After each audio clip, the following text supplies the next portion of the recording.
Assalamualaikum warahmatullahi wabarakatuh. Wawasan kebangsaan dalam perspektif Al-Quran.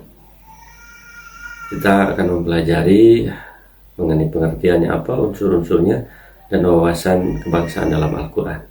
Yang pertama, pengertian wawasan kebangsaan.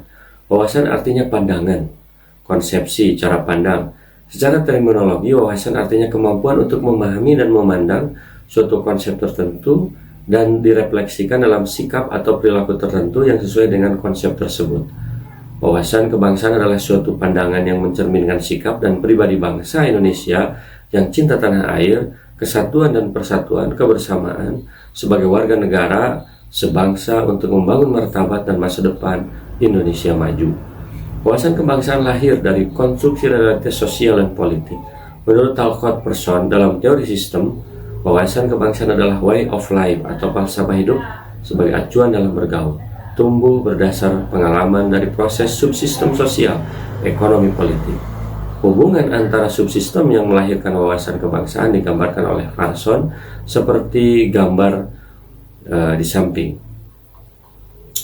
Terintegrasi artinya, itu sebuah sistemnya. Politik akan menjadi landasan untuk lahirnya keadilan yang juga mendorong ekonomi menuju pendapatan yang tinggi. Dari situ muncul sistem sosial yang melahirkan sebuah budaya yang mewujudkan identitas sebuah bangsa. Dalam politik, Robert Dahl menunjukkan 7 kriteria. Yang pertama, pengawasan atas kebijakan pemerintah oleh wakil rakyat secara konstitusional. Yang kedua, wakil rakyat dipilih secara adjurdil. Yang ketiga, semua orang dewasa berhak memilih. Yang keempat, semua orang dewasa berhak dipilih. Yang kelima, setiap warga berhak berpendapat tanpa ancaman hukuman. Yang keenam, setiap warga berhak mendapat informasi alternatif. Yang ketujuh, setiap warga berhak membentuk perkumpulan.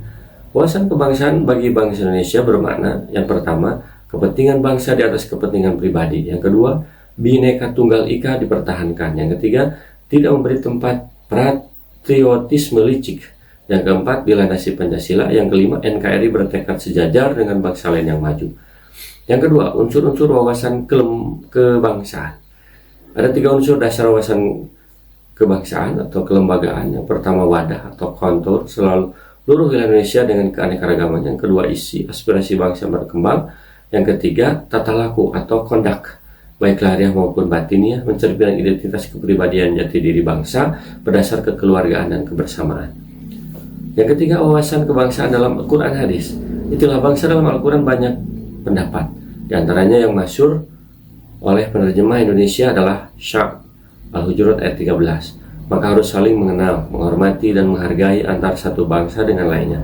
Seperti juga dalam kamus El Said M. Baidawi dan Muhammad Abdul Halim, kata syu'ub diartikan bangsa. Dalam Al-Mu'jam Al-Wasit, kata ummah juga diartikan bangsa.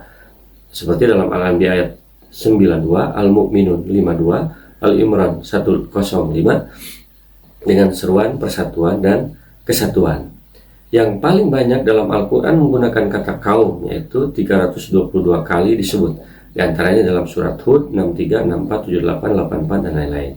Ada juga kata syayyarah dalam Yusuf ayat 10. Kapilah atau rombongan musafir kadang juga diartikan bangsa pada awalnya, sekarang artinya mobil ya, syayyarah itu. Dalam hadis riwayat Ahmad nomor 12162 disebutkan Nabi semakin mempercepat tunggangannya ketika dekat Madinah, yang menunjukkan cintanya pada tanah air.